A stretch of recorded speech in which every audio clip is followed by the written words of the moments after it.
blessed morning and a blessed New Year sa iyo, kapatid. This morning we are going to discuss about ethics at most specifically sa Book of Proverbs written by King Solomon. Ang sabi po dito, chapter 22 verse 6, train a child in the way he should go, and when he is old, he will not turn from it.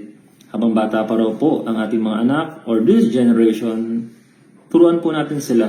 Kung kinakailangan, wag natin iturong ang ating pamalo upang tuwirin sila, upang makita nila ang kamalian, gawin po natin. Hindi po masama, no, na disiplinahin ang ating mga anak. Pagkat yun din po ang gagabay sa kanila habang sila po'y lumalaki. Gagawa sila ng mali, pag naalala lang sila itinawid at nasaktan minsan na dahil sa mali na yun, hindi po nilang gagawin, kundi pipiliin nila what is right or kung ano yung tama. Kaya naman sa atin, tinuturuan po tayo na disiplinahin natin itong mga batang ito, this generation, hindi masamang disiplinahin sila with moderation, with love.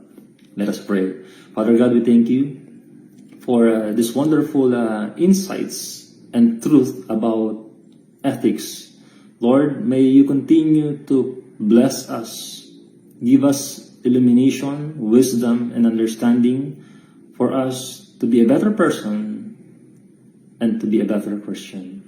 And all this we pray in Jesus' name. Amen.